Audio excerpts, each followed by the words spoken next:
Исәнмесез. Шаллы телеканалында Шал тарихлы кала тапшыруы. Бүгінгі сәхифәне біз сезнең сорауларыгызга җавап рәвешендә төзедек.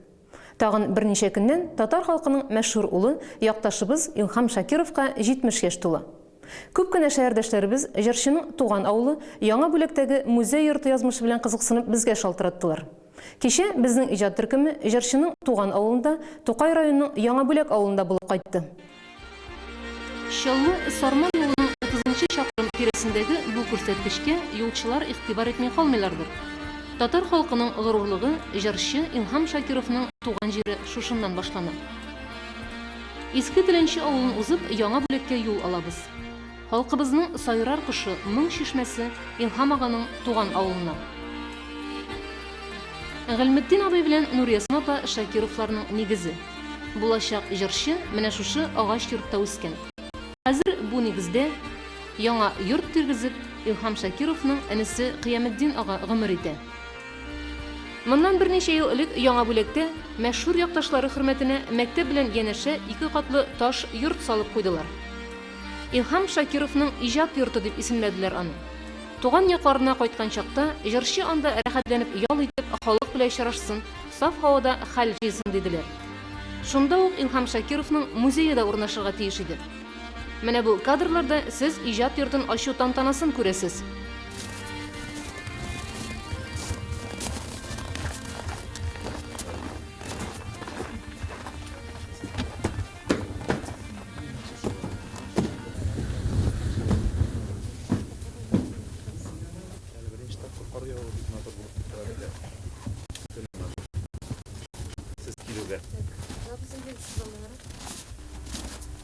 Ачу тантанасыннан соң 3 ел вакыт узгач, бүгенге көндә Илһам Шакировның иҗат йорты менә шушындый хәлдә.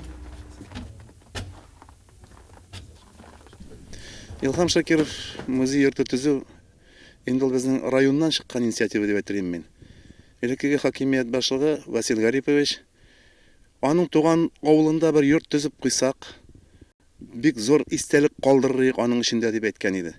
Һәм инде аннан соң килгән глава администрация Аликис Гарифович шушы урынны сайлап алды. Урыны бик матур бит аның.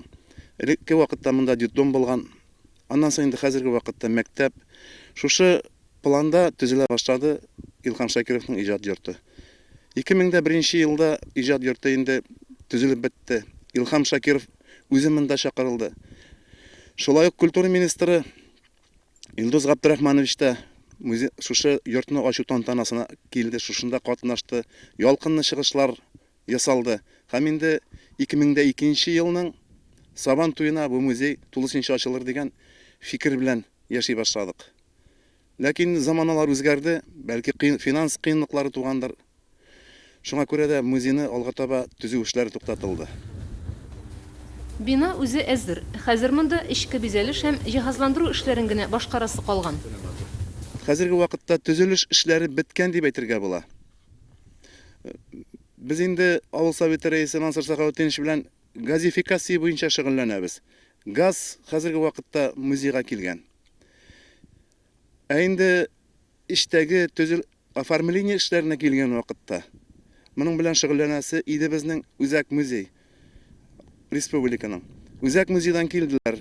Аннан инде карап проектлар, эскизларын күрсәттеләр.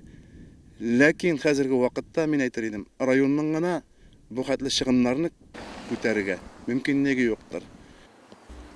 Яңа Бүләктә булып кайтканнан соң без Тукай районы хакимият башлыгының беренче урынбасары Фавиз Зайнуллин белән телефон аша элемтәгә кердек. Аның әйтүенчә, район җитәкчелеге шушы көннәрдә Илһам Шакировның иҗат йортын төзеп бетерү өчен ярдәм сорап Татарстан президентына һәм премьер-министрына мөрәҗәгать итәчәк.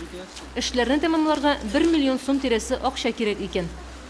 Әйтәсем килә, Илһам Шакировның 70 яшын уздыру буенча оештырылган республика комиссиясе бу эшкә битараф калмасын иде дип. Һәм инде бу өметләнеп калабыз, алдагы елда булса да ачылыр. Илһам абый алдында инде безгә кызарлык булмас иде дип.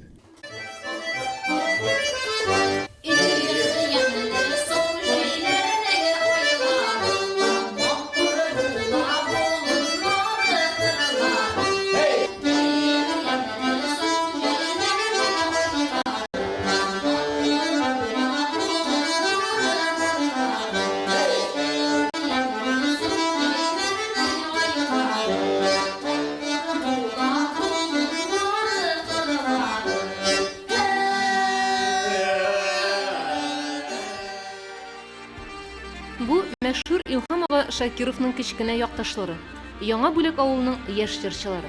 Музыка укытучысы, җирле композитор Мәҗит Зәйнуллин әйтүенчә, Яңа Бүләклеләр җырга бик әвәс икән. Әле менә Илһам Шакировның юбилеена багышланган концертка әзерләнеп йөрүләре. Барлык җырчылар да авылныкы булачак дигәндә. Яше дә, карты да сәхнә тотачак икән ул көнне концертта.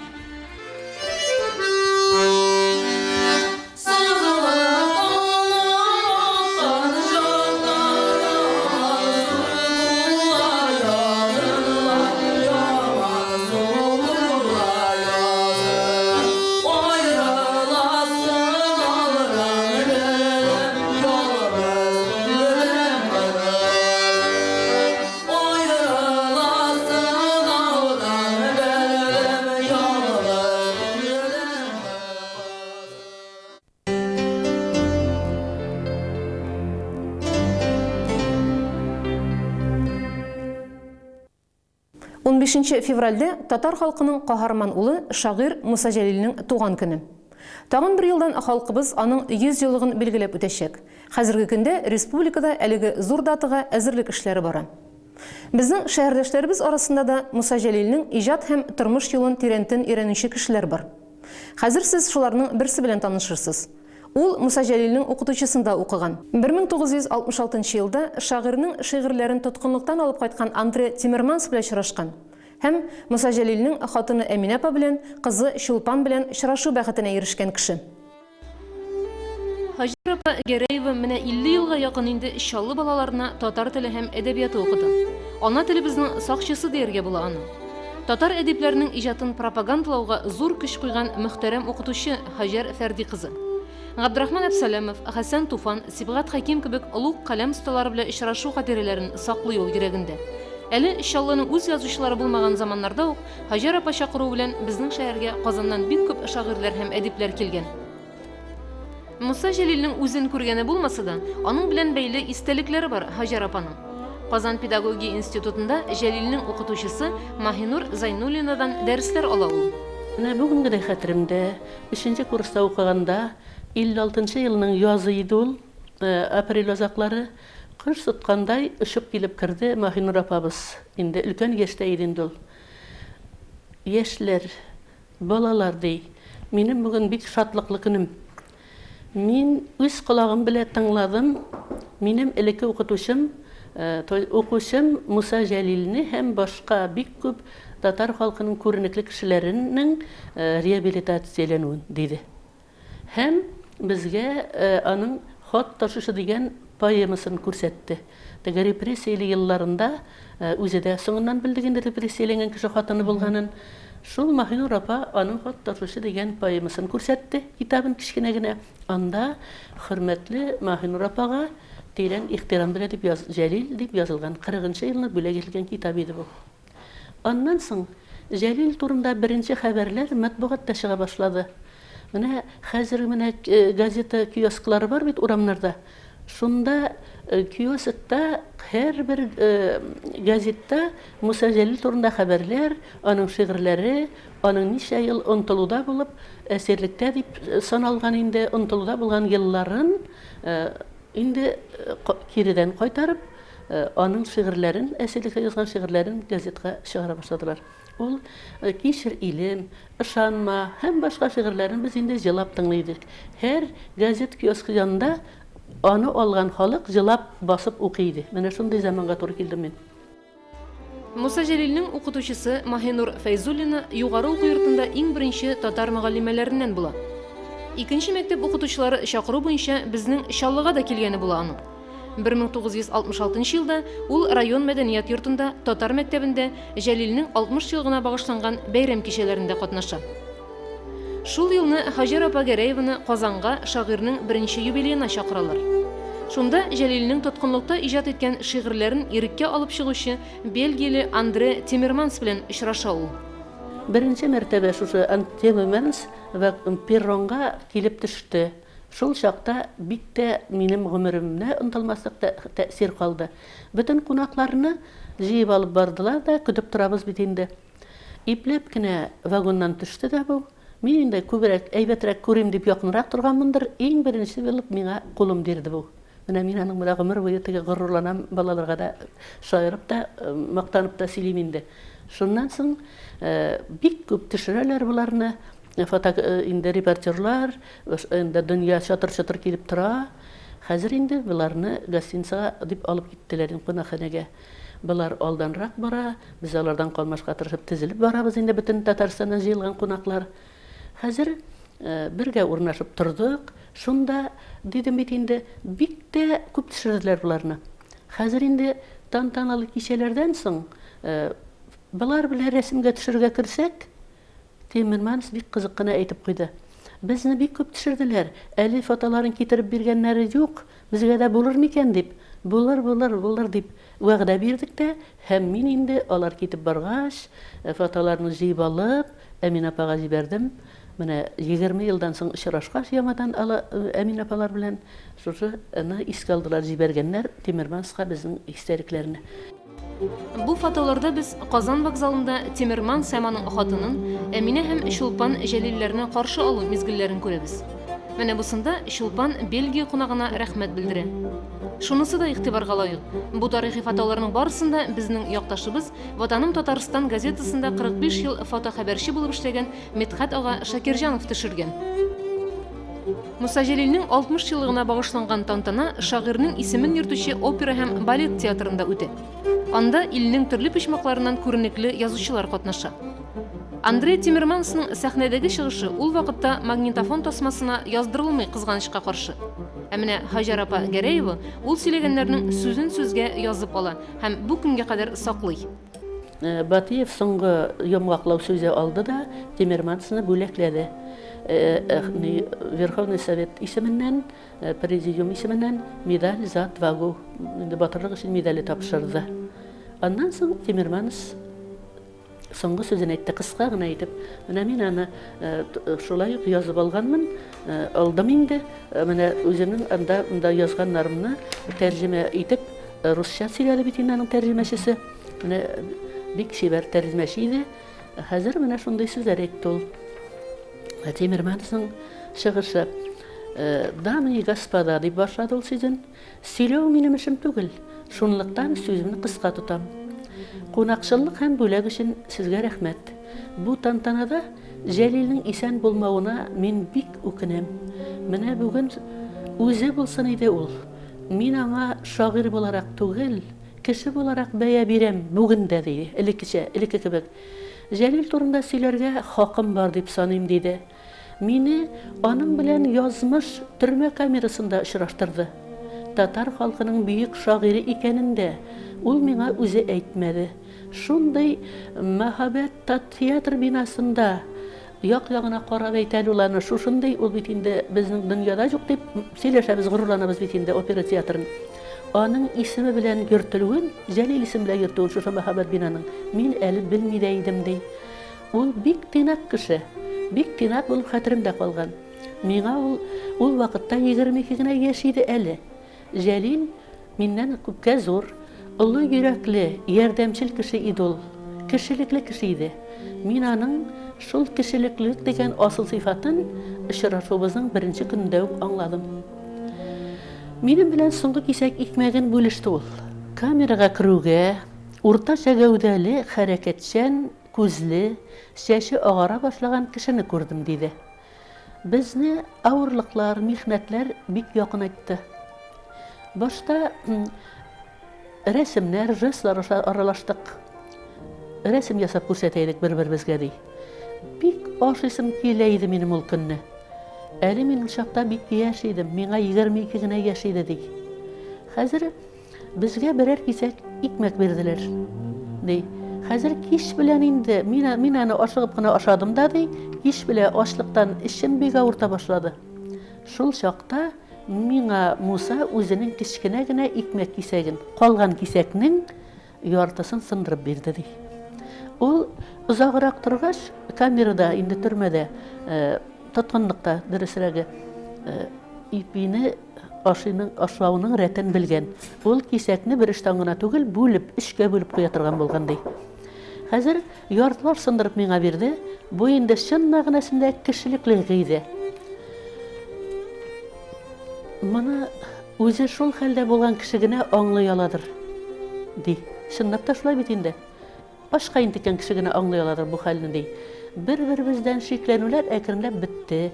Әтиздән без аерылмас дусларга әйләндек. Җәлилне Дрезденга судка алып киткәнче бергә булдык. 2 айдан артыграк булды, ди. Бергә булдык, диде. Җәлил үзенең үлемгә хөкем ителәсен белә иде. Ул миңа аны дарагаш ясап та, былай да күрсәтте, кулы белән дә ишарәләп күрсәтә иде, ди. Менә шул чакта ул миңа үзенең кечкенә генә дәфтәрен бирде. Һәм сугыштан соң кайда гына яшәсәм дә, сезнең илнең посолына тапшырырга тырышуымны сорады, үтенде. Мин 5 елдан соң гына әйләнеп кайттым. Каторгага китәр алдыннан әниемә артык әйберләремне җибәрергә, посылка салырга рөхсәт иттеләр, ди. Менә мин шунда барлык әйберләремне тутырып бетергәч, ящикның өстенә генә, тартманың өстенә генә куйдым шул дәфтәрне, ди. Яшерсәм шикләнер дип уйладым, чөнки ул без аңламый торган телдә язылган иде, ди. Чынлап та гарәп хәрефләр белән язылган була ул. Менә мин әйләнеп кайткан чакта, әни шуны саклаган, шушы дәфтәр сакланган, ә минем язмаларым юкка чыккан иде. Демәк, әнием дә Җәлилнең аманатына бик инде минем аманатыма әни бик җаваплы караган, ди. Ә мин үз ширатымда шушы шат күңелле, һәр вакыт рухландыра белә торган кешенең аманатын гына үтәдем. Башка бернинди батырлык та эшләмәдем, ди. Ни үкенеч, шушы күңелле, яхшы күңелле кеше, шушы тантананың да үзе юк. Менә никадәр җылы сүзләр әйттеләр аның исеменә. Менә ул шушы тантананың түрендә утырсын бүген, ди. Андре Тимермансның икенче Моабит дәфтәрен безнең илгә тапшыруы Муса Җәлилнең язмышына ачыклык кертә. Илгә хыянәт итүдә гаепләнүче шагыйрьнең әсирлектә фашистларга каршы көрәшү өчен татарлардан торган яшерен оешма төзүе һәм иптәшләре белән бергә батырларча һәлак булуы исбатлана. 1953 елның апрелендә Муса Җәлил яңадан туа. Шул көнне литературный газета битләрендә аның Моабит шигырьләре басылып чыга. Татар шагыйрьнең даны бөтен дөньяга тарала. Бөек Ватан сугышы елларында немец-фашист илбасарларына каршы көрәштә гадәттән тыш ныклык һәм батырлык күрсәткән өчен СССР Верховный Советы указы нигезендә 1956 елның 2 февралендә Муса Җәлилгә үзе үлгәннән соң Советлар Союзы герое исеме бирелә. Хәзер сезнең игътибарга Казанның 1000 елыгына багышланган сәхифә. Ә мин сезнең белән киләсе җомгага кадәр саубуллашам.